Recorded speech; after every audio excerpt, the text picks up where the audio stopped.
Hi, Yes. Julie. Hi. Welcome. I'm so excited to see you. I know you had a busy day with patients. And Yes. as we know, being in the profession, life never goes the way we plan it as far as schedules because you're super grainy today, too, by the way. I know, and I don't know You why. see it on your thing?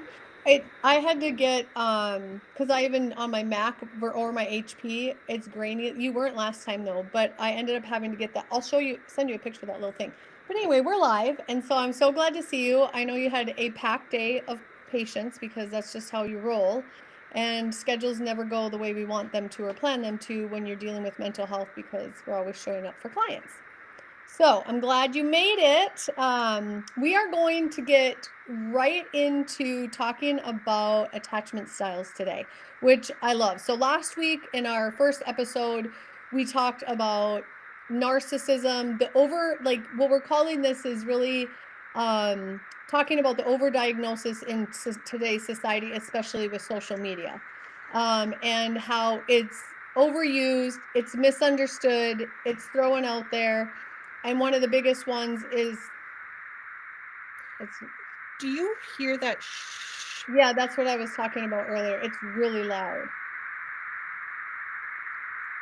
I have nothing on here. No fan, no Mute noise your blocker. side real quick and just see if it does anything on your side. Mute me. I can't mute myself. Here, let me. Yeah, it goes away. It's okay. It's so loud. Well, This is I just will. What I'll do. Can oh, you now hear it's me now? yeah, and now it's not doing it. Okay. But if it does it again, I'll just mute myself until I have something to say. Okay. This is just part of the technology thing, right? Yeah, And I don't know figuring why out it's so what grainy works either. best. Yeah, it's crazy. What works best, how we get past it. We're still going to go on. You just deal with all the things. I've been in some conferences where PowerPoints have gone out. Their entire presentation they had to wing it. And they do it. And most of us probably wouldn't know anyway, other than we can see it. So, but no, so what we started talking about is kind of the diagnosis epidemic, and we're doing this whole series on how social media especially has picked up all of these kind of clinical terms that we use and take very seriously, um, in the therapy world, and then how that is differentiated when people are just throwing out these terms like gaslighting and love bombing and narcissism, and everybody's a narcissist. And I was on a live last night, and one of the participants said my coworker thinks that every bad guy is a narcissist, like, and not. And so we clarified a little bit about what narcissism was, and one of the discussions we got into was really talking about attachment styles and what we all hope to achieve. A lot of people don't even understand that they have an attachment style, and B, what we always hope to achieve is a secure attachment style. And to kind of reiterate where we left off was, if you have an anxious attachment style, or if you have an avoidant attachment style, regardless of what kind it is, and we can go over the four of them and how it forms, you can change it. That we have the capability of changing the way that we attach to people. And our attachment starts very early, like 0 to 3 years old. Attachment is how we're attaching to our environment, to the people around us, to our parents, to our siblings, what's happening to us in our environments. And so I think it's super important to dive into this piece because, again, when people's experiences can oftentimes feel traumatic, and we know when we talk about trauma, it's real or perceived, and people can feel like they're in very dysfunctional or traumatic situations and not realize that they can be the problem. And we are so quick to look at, oh my gosh, this person is impatient with me or detaching from me or not emotionally connected to me, but we forget to look at us. Okay, well, am I the issue? And do I create some of these things? And that's not victim blaming by any means. I'm not. There are certain situations where we know we've lived it, where there are very serious things that go on. However, with both of our dumpster fire eras, we both had to take strong accountability for ourselves, what attracted to us to historically to the kind of people we were attracted to. That's in family situations or systems. that's in friendships, that's in work relationships, that's in intimate relationships. And so it's not to victim blame, but there has to be a self accountability and a building of self awareness, because if you start to do that and then you realize that the way that you attach, I didn't know I had anxious attachment, and I mean that's self-diagnosed, but I have some anxiousness that I've realized as a people pleaser, which I refer to as self-neglect, and an enabler and probably codependent no more, but was. I didn't realize that that then affected the way that I attached to people. So that's kind of what I want to dive into today.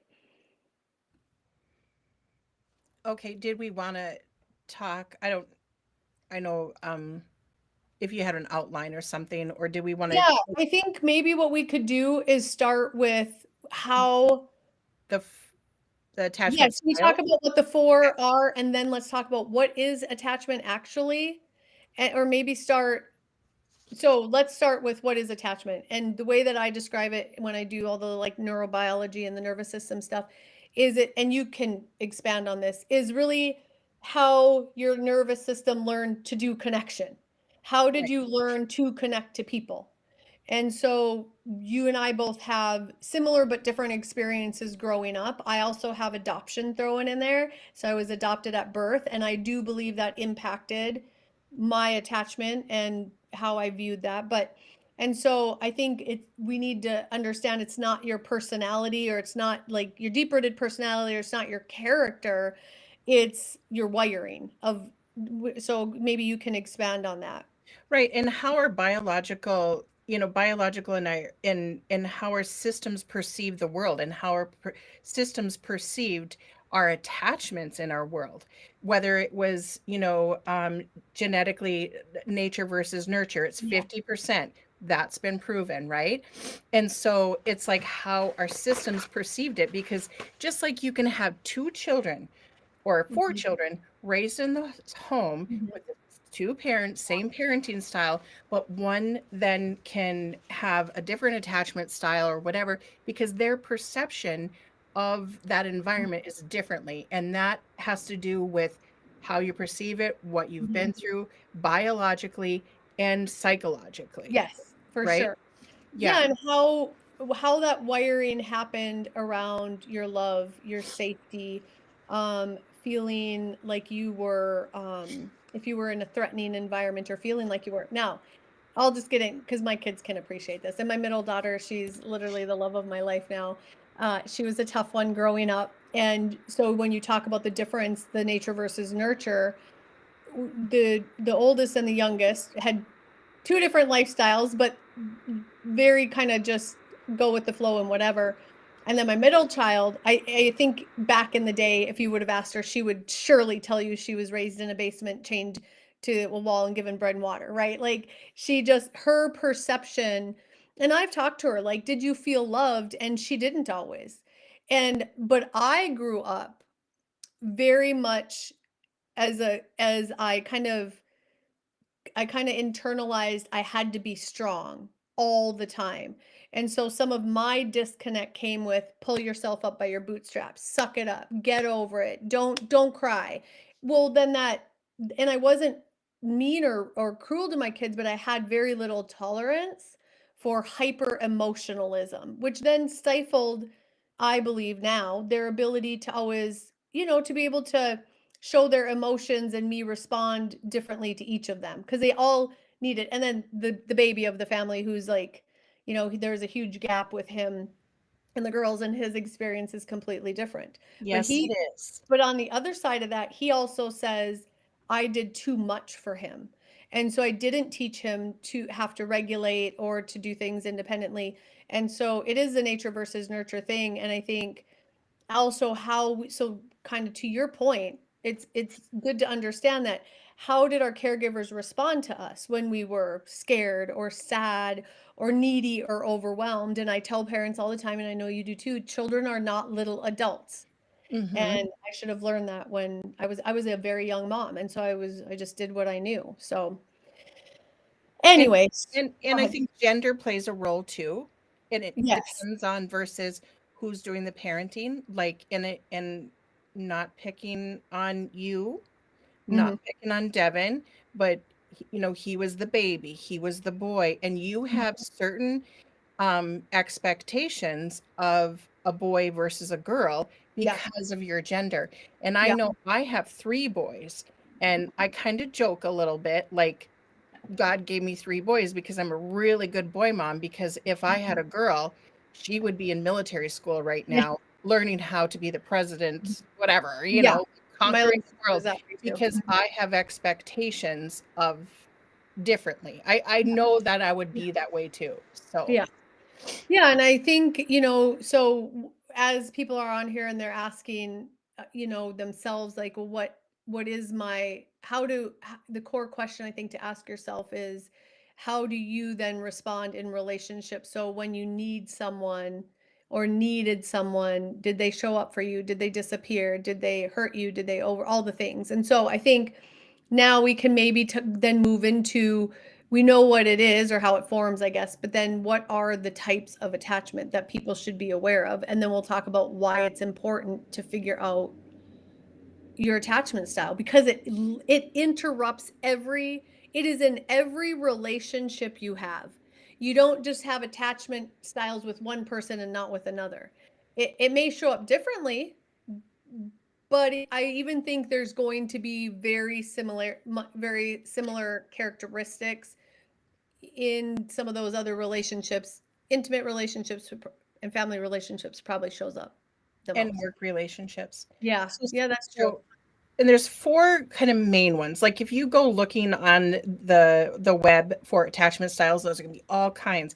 But Yeah. in the world, and again, we're not here as anybody's therapist or anything. We're just providing this as information and food for thought, right? So Psychoeducation. psychoeducation. Yeah. So it would be secure attachment, Mhm. anxious attachment, avoidant dismissive, and then avoidant fearful. Those are Yep. the 4 main Yep. and core ones that in the world of psychology that we deal with or Yeah. that are defined. Is Yeah. that fair to Yeah, say? and I think that you might see too where that fearful avoidant is also called disorganized. But those are the 4 main ones. There's subsets to them, so I'm glad. So you could get into this. I mean, we could talk about attachment forever, Yeah. but I think it's important for people to understand, at least have some sort of idea of the way they attach. When I've talked to people about attachment styles, even in the coaching world, because we do, we don't get into the therapy side of it. We don't dive deep way back, but to understand, like, well, how are you at work? Attachment style is very important.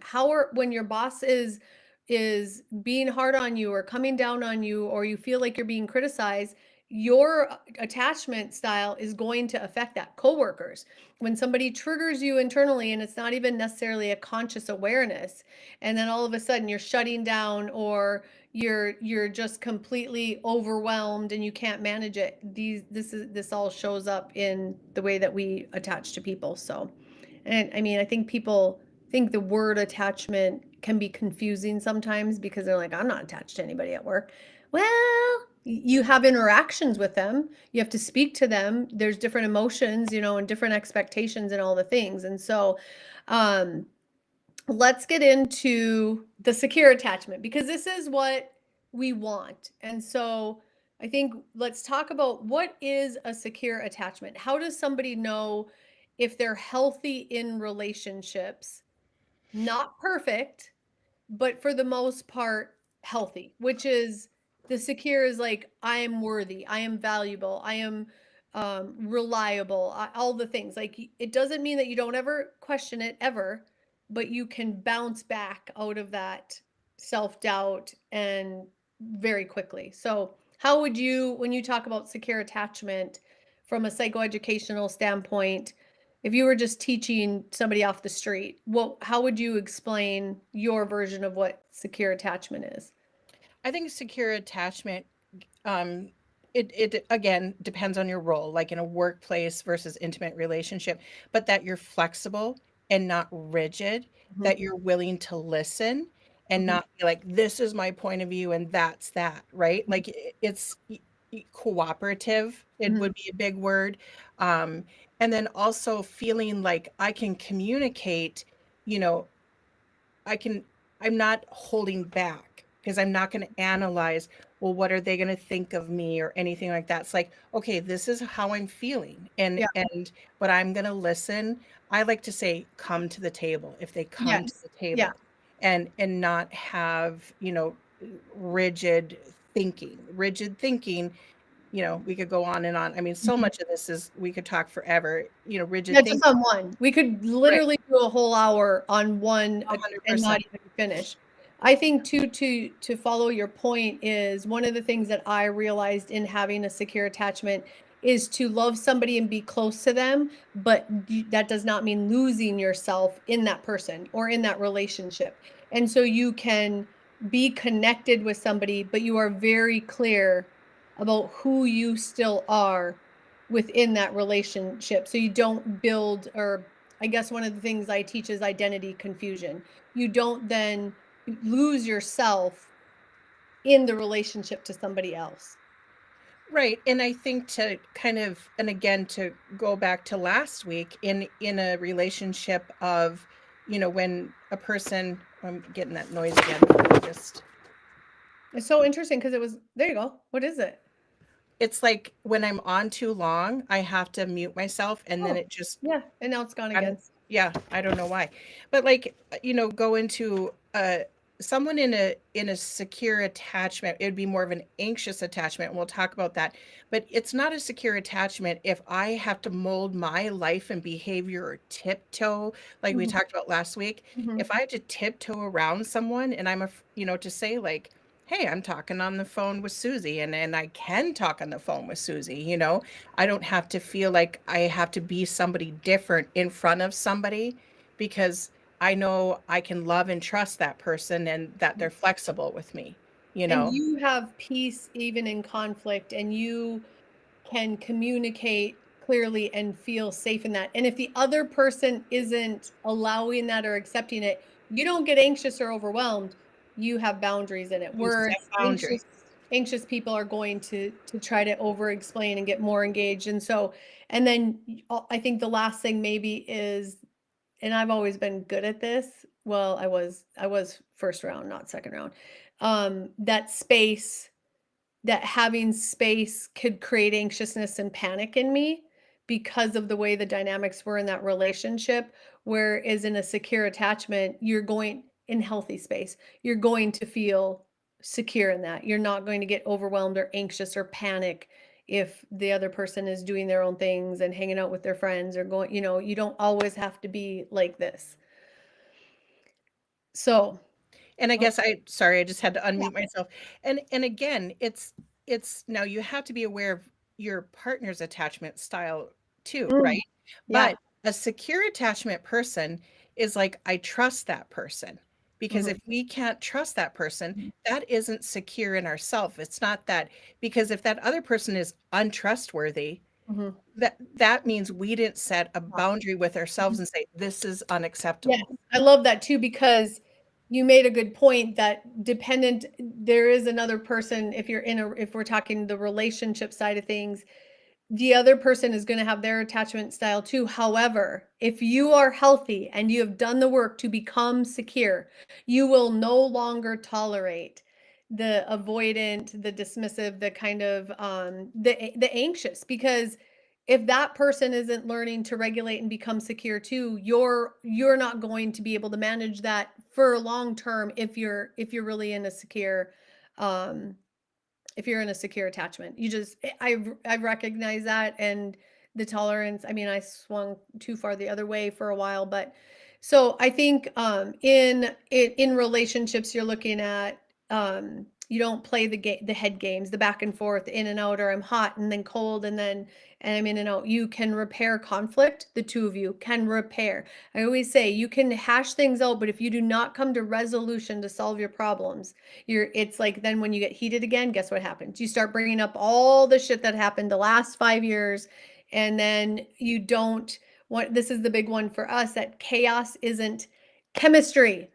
Chaos does not equal chemistry, and in attachment disordered people, I was one of them, it seems fun and exciting, and it turns into effing chaos, and then when you meet somebody that's more secure, you're like, this is boring.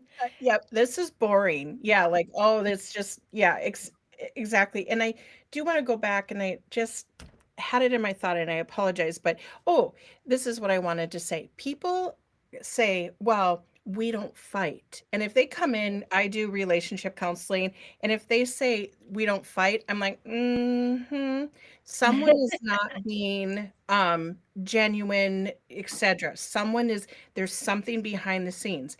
Now, I always say, let's define fight. Okay. And you have to, in any healthy relationship, and this is research driven. This is not Mhm. my idea. Every healthy relationship, there should be discord. It's not the absence of Yes, discord that makes a yes, relationship. It's how you handle the yes, discord. yes. Yeah, be able to work it out and come to a resolution where both people feel heard, and you come to there's flexibility on both sides, and you can and then not repeating the same thing. There's change. So you can fix things all you want in the moment, and then when they keep happening, you're not really resolving anything. So then that's what we hope for. We hope for secure attachment. And then the next piece of that is we'll get into the anxious attachment. And I think the anxious attachment, when you look at it from I guess the core belief would be how do I explain? Like I'm too much, or like I'm too much, or I'm not enough, and then people leave. And so you're always living in kind of this realm of I've got to cling. I've got to cling and texting and affirmations and validation because you're worried about the end result of and and then if they're on and then maybe they're having a bad day and they're more detached, you start getting, oh my god, what's wrong, are you okay? And then you start feeling like you have to become a caretaker to their emotions and their needs all the time, which in some sense, right? um you're going to see, so I'll just go through a little bit of the behaviors. I wrote some notes, so and then I'm going to have you go ahead because I love talking about the nervous system part of stuff. And so if you look at it from a nervous system perspective in an anxious attachment style, which I told you I'm pretty sure self-diagnosed, that's kind of probably more of the attachment style that I had previously had because I've really worked on it. And still it still kind of rears its ugly head once in a while, but you're looking at, you're very hyper alert to any kind of rejection, which then gets into people pleasing behaviors all the time, which I call self neglect. You're constantly listening to tone, or you're not managing silence very well from the person. And the last thing I wrote down was you constantly need reassurance to have emotional safety, not to feel physically safe. There's a difference. And I've said this, that you and I have talked about this for years, that so many of my patients too have missed the emotional security in relationships, and some of them don't even know what that means. And so then if you want to get into kind of what you see in the anxious style. Well, the anxious, this is not really documented, but this is through years of experience. The anxious style, a lot of the times, are people who rationalize, how do I say this? Rationalize their anxiety, or rationalize, well, this changed, so then I think this, like overanalyze it, rationalize it, try to make excuses. So when your friends will say, like, Susie will say, you're delusional. And I'm like, no, I'm not, right? And, or she says, oh, that's delulu, right? Yeah. So it's like, oh, wait a minute. That's Yeah. anxiousness when I'm over analyzing things, when I have to depend on that other person, or when I'm talking with that other person again, and no matter what, and then I'm analyzing, well, do they like me? Yeah. Don't they like me? They change, when you're constantly in that mode. Does that, Yeah. and Yeah. not analyzing like a therapist would Yeah. analyze, trying to decipher Yeah. what this behavior meant, what this It's behavior meant. constant overthinking and rumination about very basic behaviors from somebody else that may not be anything, but then they're constantly trying to dissect it and figure out what it meant and why it happened, and then they get into the rumination. um And the people pleasing, huge, huge, huge, huge. We hear this all the time, that if you're a people pleaser, and I want our viewers to understand, people pleasing, it's fluffed up like I'm a people pleaser, I please people. No, you are a self-neglector. You neglect yourself. Let's just call it what it is. I didn't like the word, and so we recreated it, because it is, I recreated it. Self-neglect, that's what it is. People pleasing sounds like, oh, you hear it all, oh, I'm a people pleaser. That's not.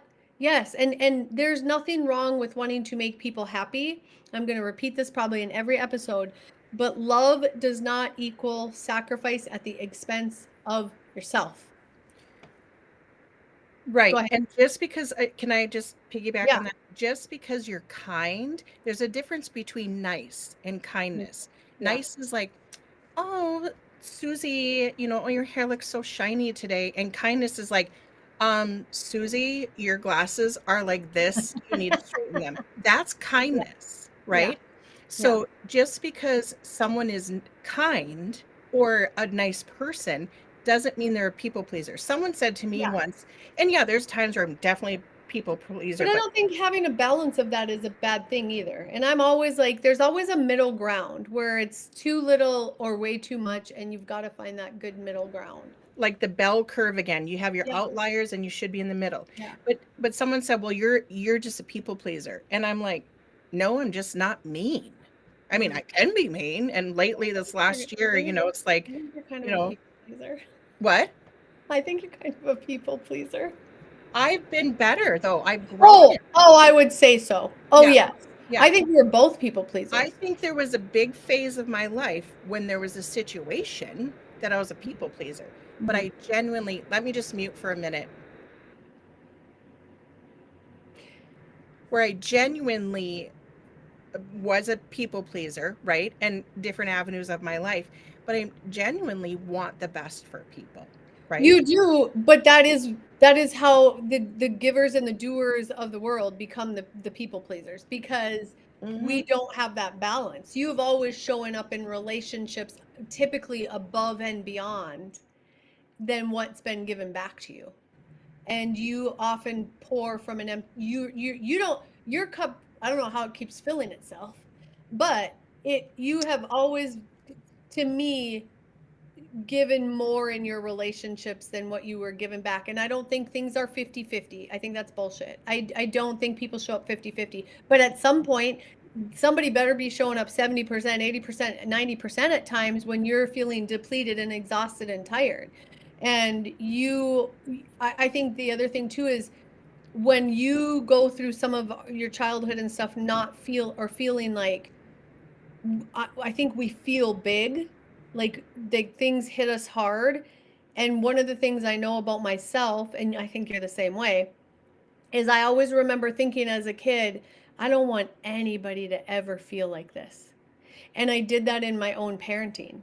Like I could be really strict, but then I typically felt bad or guilty.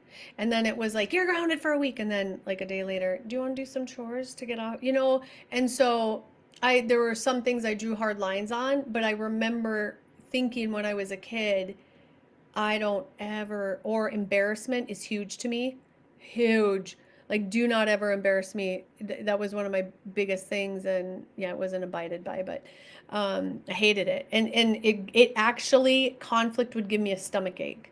It would give me a literal stomach ache. And I still don't like it, but I handle it. I don't get that anxiousness anymore like I used to. So it's super interesting.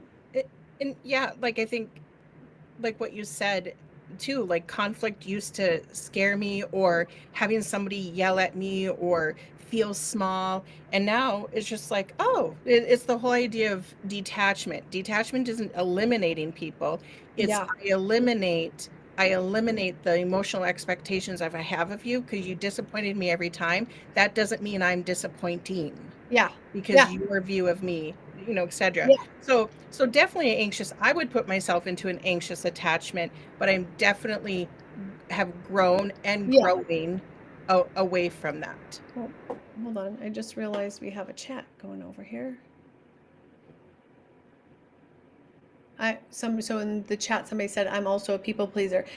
I want to stress too, because thank you for sharing that. It is not it does not mean that you should not ever, um, oh, it's Howard. I want to stress because yes, you are a people pleaser. I think you've gotten better with that too, Howard, if you're still on. Hi, Uh, Howard. but I can't see who's on, so if I'm not saying yeah, hi I didn't either until I just saw in the chat. But and I think that again, I want to stress that it's okay to be a giver and a doer. There's the givers of the world, and you don't ever want to lose that in your character and in your personality, but you definitely want to have limits on it.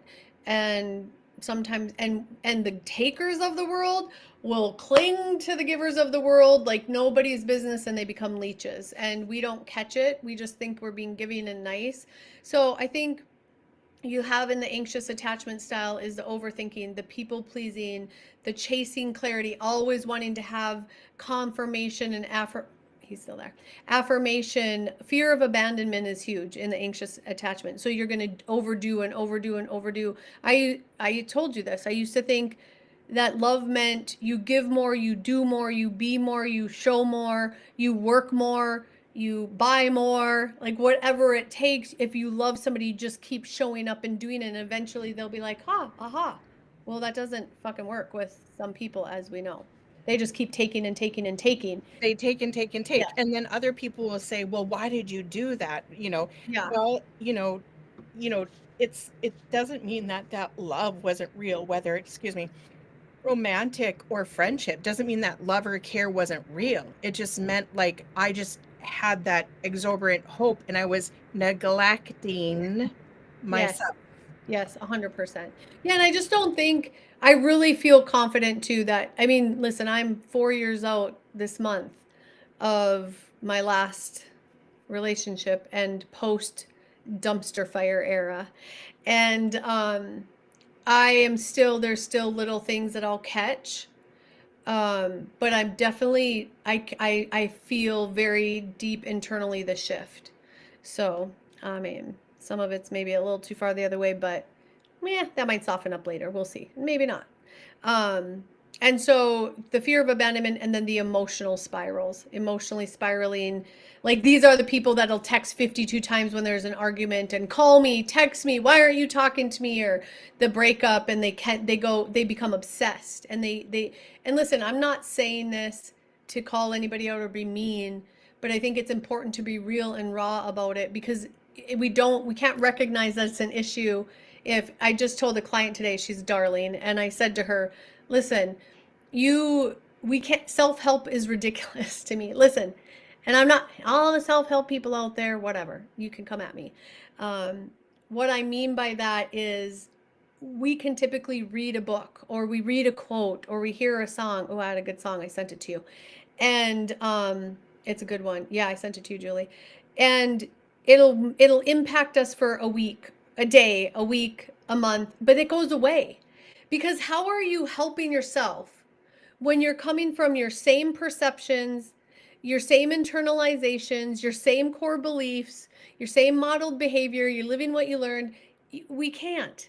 I think deep rooted change needs to come from at least the support of somebody who is somewhat in a professional realm Amen.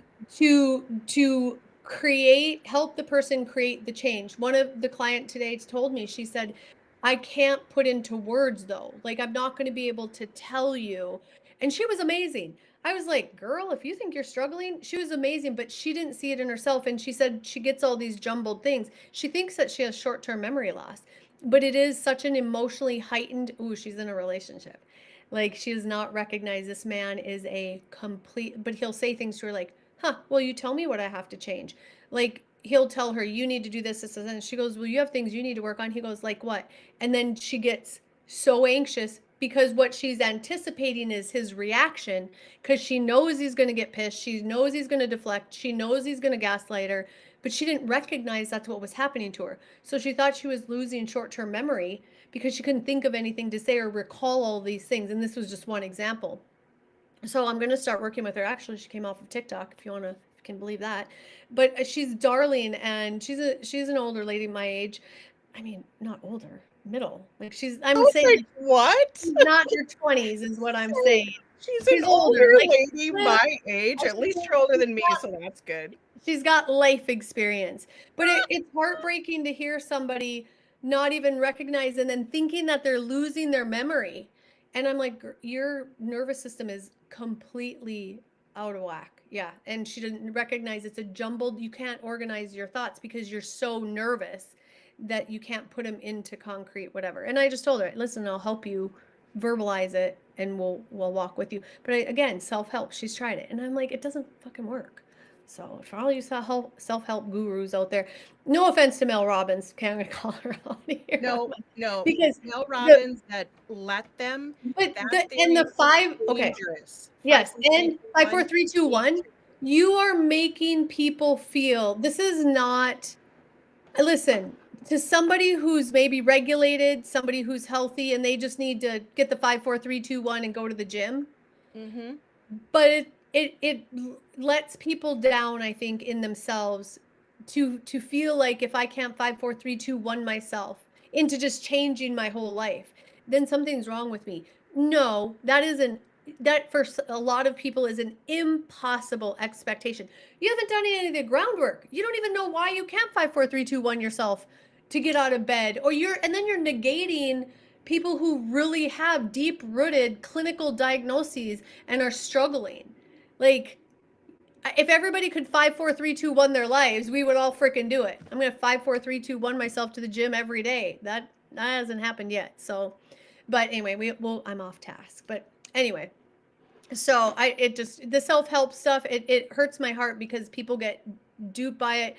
They listen to podcast after podcast after podcast, they read, and I'm not saying those things don't help, they do. They can give some really aha moments and stuff, but then what do you do with it? I mean, I think if people would really look, how much has this really changed my life? What have I been given that I've learned and been able to really implement consistently to then change my entire trajectory of life? There will be some, but statistically, no. I would say most of those people are in the same spot they've been in on the hamster wheel, trying, and never getting anywhere. But what do I know? So, um, this is what I think. So, secure, anxious, and then let's talk about avoidant. I think our listeners, this will probably hit home a little bit too because um, avoidant attachment, and this is where if you get an anxious person with an avoidant person, you have a storm. It's a tornado. It is okay. I swear. I think I put this on that kids can't listen to it. It's a mind fuck. That's what I call it. And so, a avoidant person can look a lot like almost some narcissistic qualities or traits. But again, this is why we look at attachment styles because most people aren't actually narcissistic personality disorder.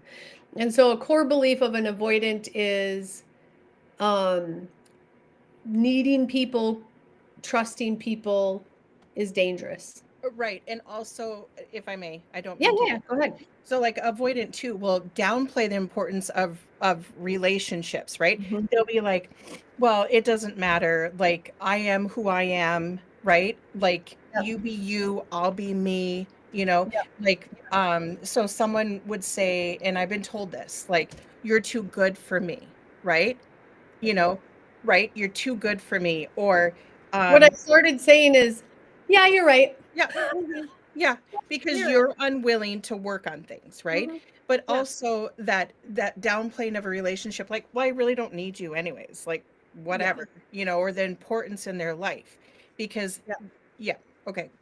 No, Sorry. no, yeah. No, that's what I think that's super important to know because then they look like they don't care or feel or can easily attach, but that's typically not really what's going on. It's fear-based, right? And so when emotions become expectations and you have to have emotional intimacy in a relationship, that they start to shut down and they start to feel trapped and enclosed and suffocated, and their fight, flight, flee response is they want to flee. They just want to go. They just want to run.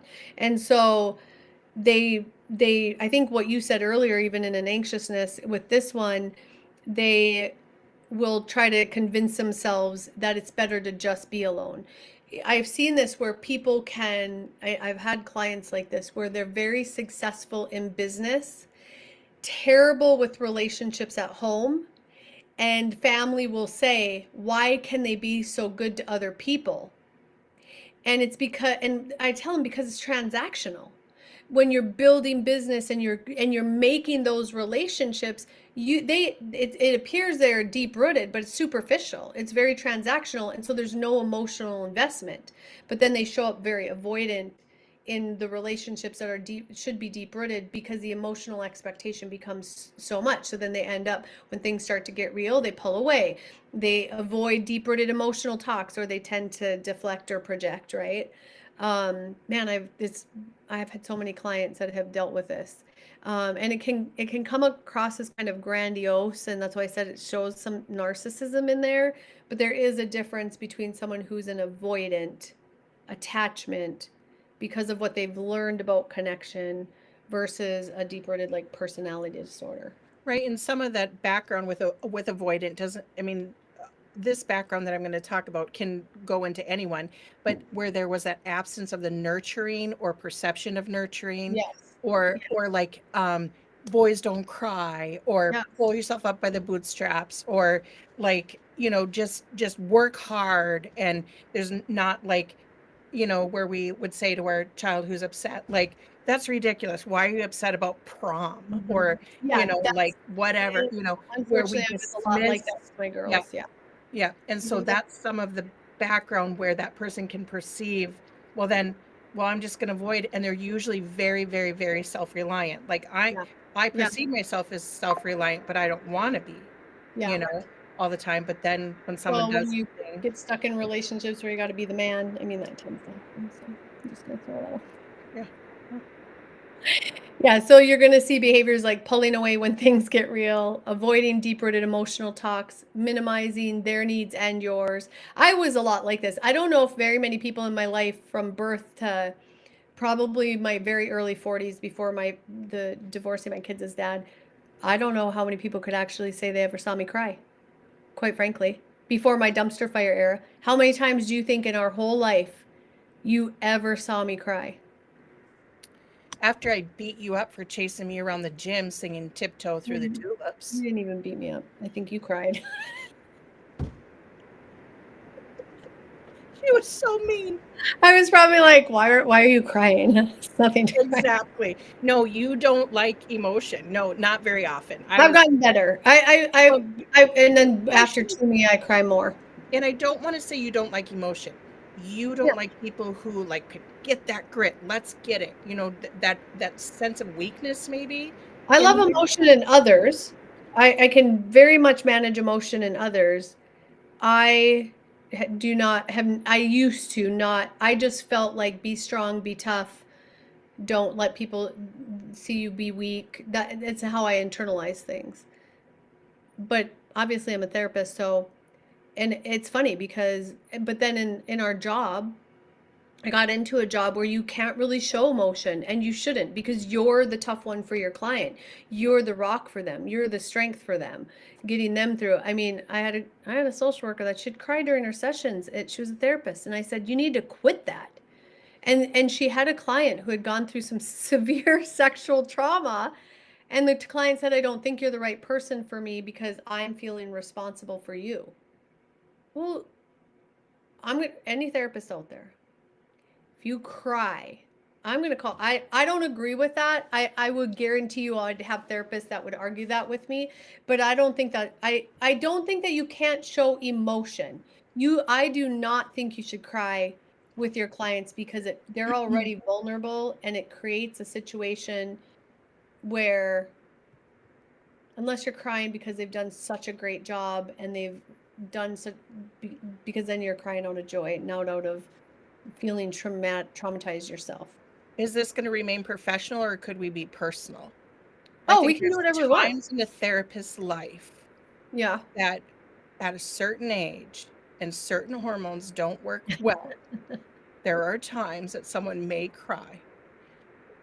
I also think that might have to, may also depend on the longevity in which you've had your patient Yes, and and the how that therapeutic relationship relationship. is established. Mhm. Because it's not that, I mean, there are times where I have felt such deep-rooted pain for my clients that you get welled up and you're like, um, but anyway, I don't even know why I got on that. I don't even know why I was talking about this because we're talking about we were talking about like an avoidant attachment type person.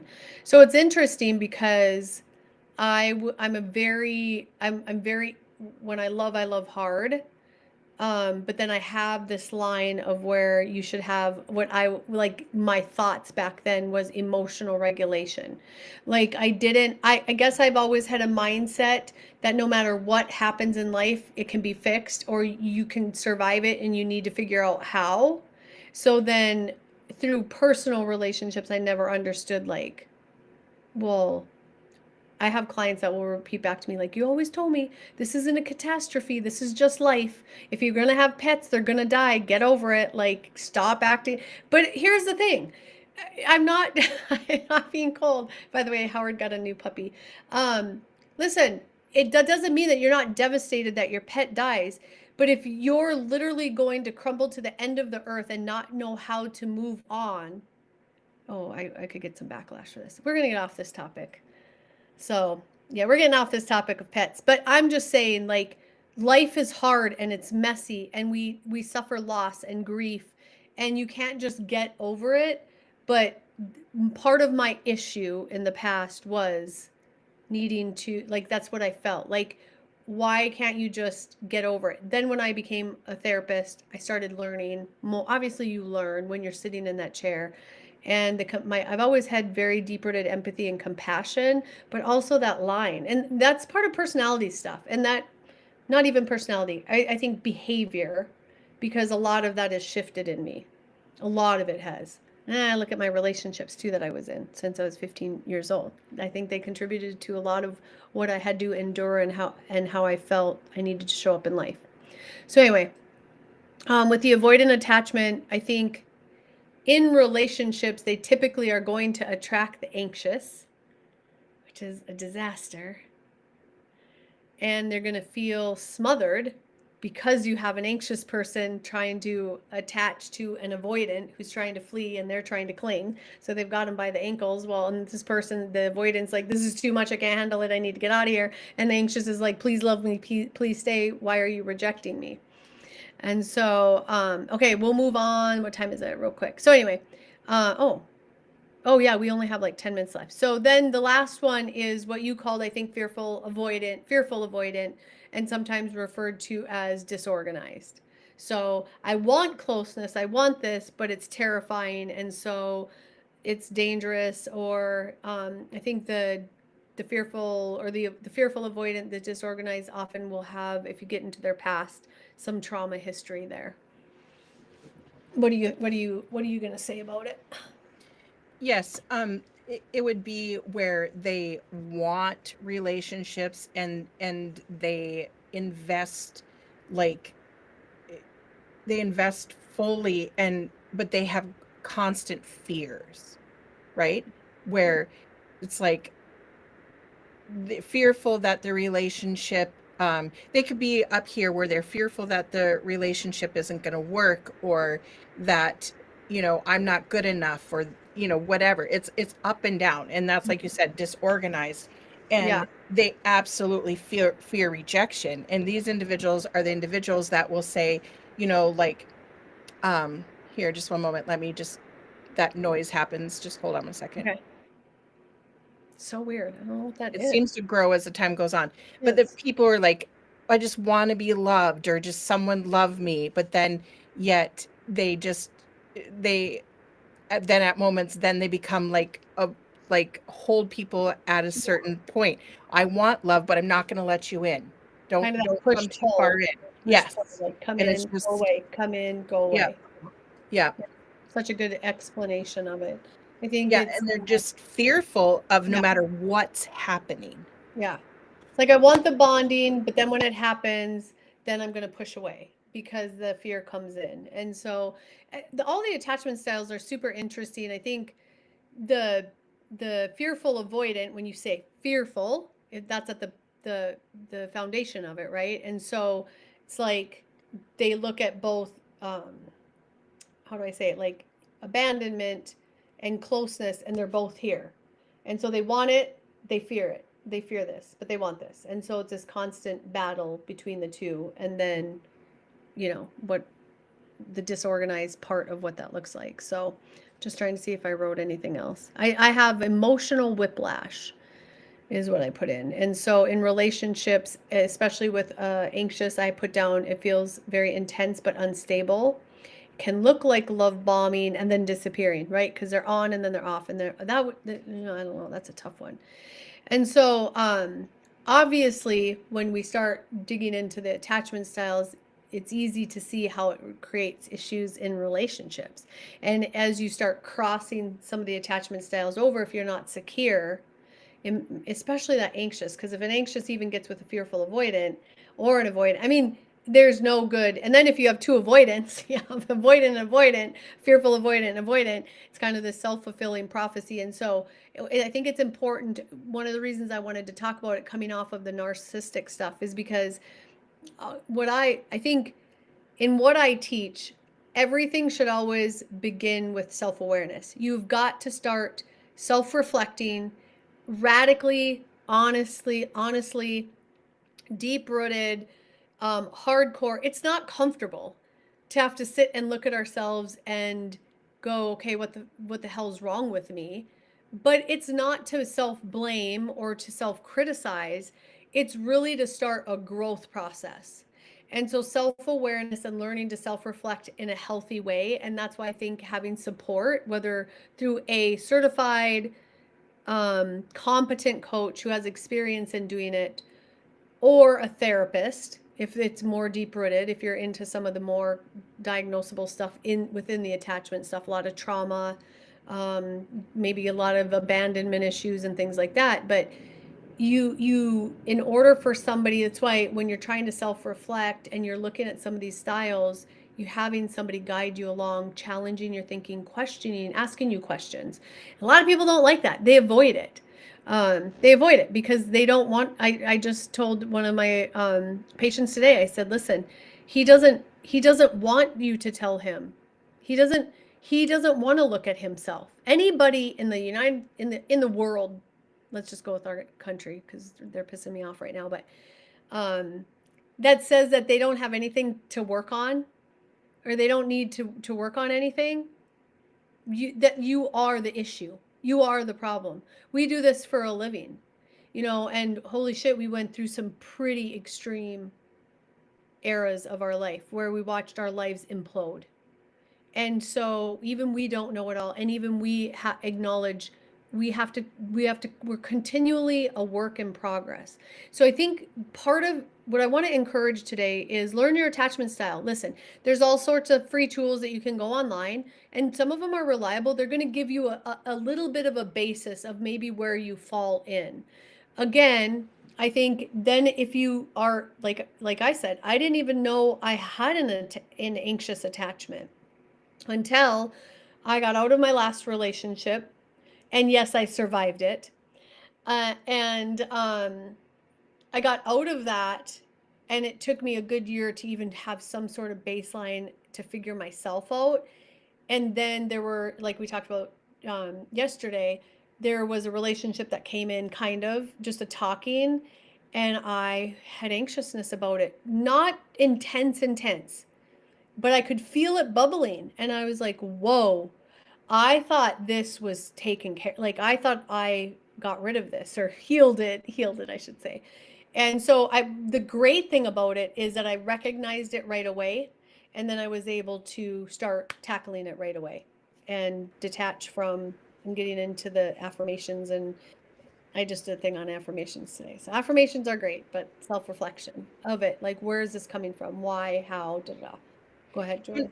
And I just want to say with it, a couple of things, if you don't mind, the attachment styles, like why they're important is again, number one, to reinforce, like it's self-awareness, like where do I fit in? And sometimes we're a little over here, a little over there. Yeah. So just it's self-awareness. And when you have Susie is a licensed therapist, I'm a licensed therapist, she's a certified um, coach. And so I just want to reinforce something. And again, this is we're not diagnosing people, we No. laugh a little, we have fun. But here's what I want to say. What therapy is, hold on one second. What therapy is, I just don't listen to people's feelings. Yeah. It is evidence-based practice. And when people like in my life will say, oh, I'll say it's a tough day, I can't get into things, right? But I just don't sit there. Like, here's a good example. Someone will say, I'll come in and say, oh, so how are you doing today? Da, da. And they're like, well, this has improved. And I'm like, do you know why this has improved? Right. And they're like, no. But I always go back to one of my mentor professors, loved her, idolized her. Like I wanted to be as great as she was. She said, you've done your job when you don't know, when they've changed and they don't know how. Because that's one example. And another example, someone said the other day, well, we just come in here and talk. And I said, okay, but let me explain something to you. When I said this is based on this theory. When I said this is based on this theory. Just because like Susie or I, in whatever capacity it is at, when you feel like you're just talking, it's not. There's intention with someone like Susie who has the history, whether she's, in whether she's your coach or therapist or myself. So I want to reinforce because you said earlier, like it is pop psychology is pop psychology, Mhm. but it's if you're like our friend, like Susie and I have known each other since first grade, but Susie doesn't give me therapy, right? No. Yeah. And I don't give her therapy. I have a We're not therapist. meeting each other in a clinical capacity, and people need Right. to understand that. And Yes. therapists shouldn't just be your go-to chit chat gossip buddy that you Mm-hmm. just shoot the shit and now you feel better, or you go in and vent about all the things and then you leave. Now, do I understand that that is necessary sometimes, but that is not the crux of therapy. I know people that go in and they're just the best buddy. They do nothing clinical. And and yes, can the clients feel better? Sure, because they just got to vent and they feel heard and but that is not therapy is change.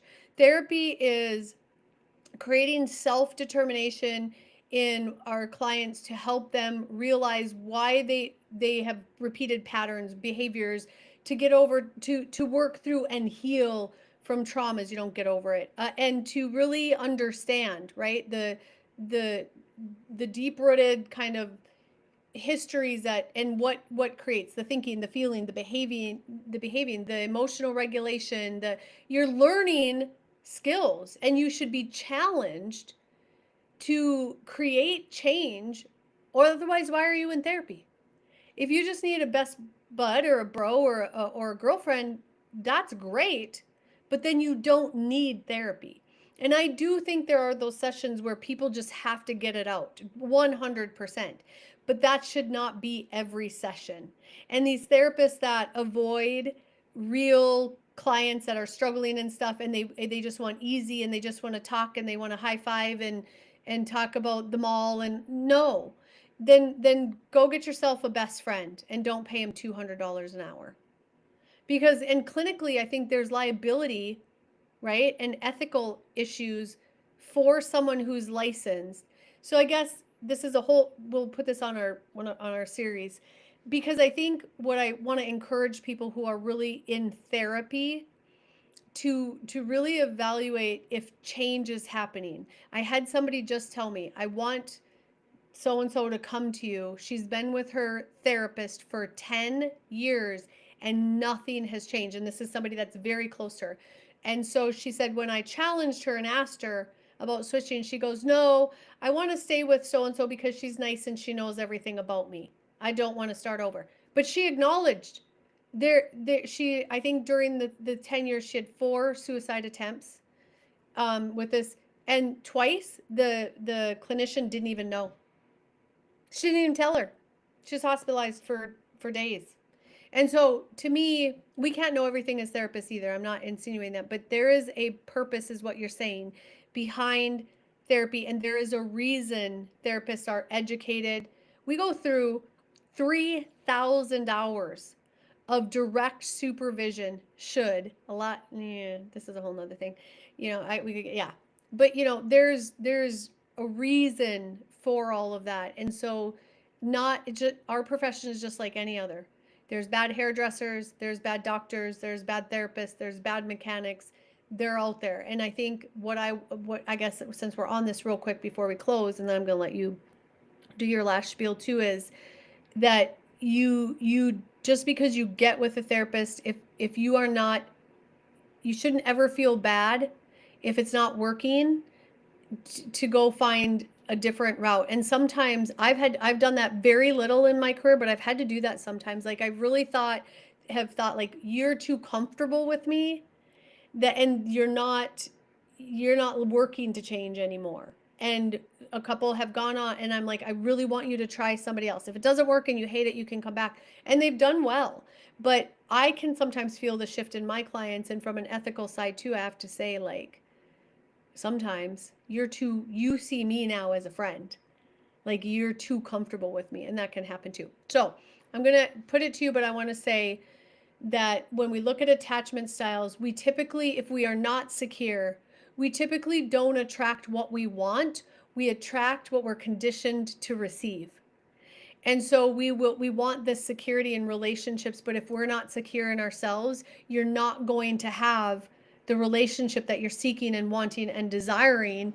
And I think if you don't feel, it's kind of what you talked about, a stability, or I would call it a peace. Does a relationship bring you calm and peace? Or does it bring you intensity and anxiousness and walking on eggshells and emotional unsafety or lack of safety, right? Because it's interesting, because my oldest daughter said to me not too long ago, Mom, you've never been loved correctly. That's what she said. And I was like, oh. And so I think I'm adverse to, like, I can just be by myself because I'm so happy right now. Like, I'm just living my dream life. But it's because I haven't had the secure attachment, or people that I chose didn't have secure attachment either. Okay, I want to reinforce something. When you go from like an anxious attachment to a secure, and you've grown in that, and then you whether it's friendship, romantic, but even romantic, and like we talked about earlier, it can feel funny. Yeah. It can feel, and or boring.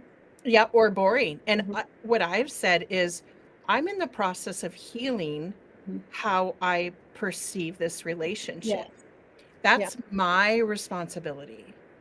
Yeah. And I I can, and so it's like, and this is one other thing, as we change and we look at ourselves self-aware, and we're committed to growing, or committed to actual change, not just perceived change.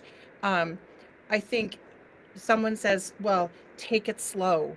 And I've been hearing that is not bad. Like, people that love me said, take it slow, take it slow. I would get frustrated. Like, what does that even mean?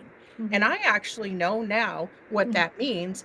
And take it slow means I get to take my experiences, my perceptions, my growth, and take it slow, and be secure enough to say, like, if this person doesn't want to stick around for my taking it slow, and taking it slow doesn't mean like not kissing them or anything. Right. It means the attachment I form to this person, right? I can take it slow in that. And again, if they come to the table or they keep showing up, that's growth. Does that make sense? Yeah. It's not having to feel like, oh my God, it's been 2 weeks and he hasn't said he loved me. Or I'll see that all the time on one of the Facebook sites I'm on. And it's not a dating site, but it's where people go to talk about relationships. And I'll hear this all the time. I'm falling so fast for this guy. He's everything. It's been 4 days and he's my everything. And I'm like, the fuck? But Like I'm not saying that in a mean way, because we all know what I did. I mean, because I've done the work, and I listen to all of you, find somebody to do the work with you, because when you do the work, it is so freeing. It is so peaceful, and that doesn't mean then the next relationship that you show up for, they'll show up for you too. And so, but yeah, it can feel exhilarating, right? and it shouldn't be butterflies and a big bonfire. It's a slow burning fire. Yeah. Yeah, and Right. you'll have all these people that will, oh, I've been married for 41 years and it was fireworks for us. Okay, great. But you're in this very small percentage Mhm. of people that's happened to. So let's not use you as the norm, because you're not.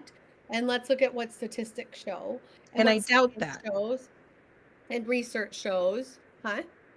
If they say fireworks all the time, they're choosing that. They feel safe with that partner who will show up for them, and they Yeah. show up for their partner, and they're Yeah. choosing fireworks. Yeah. So good, good, good. There's attachment styles, and next week, same time and day, next Tuesday, we are going to continue our talk on the diagnosis epidemic in our country. And I could talk about a lot of other things too, but we're going to talk about that offline, because I have some things that are coming up and that I want you to be a part of too. So much love to everybody. Thank you for joining, and till next time. And thank you for putting up with the technology problems. Well, I think too, I'm wondering if it's because, are you on a different, here, let me stop. Okay.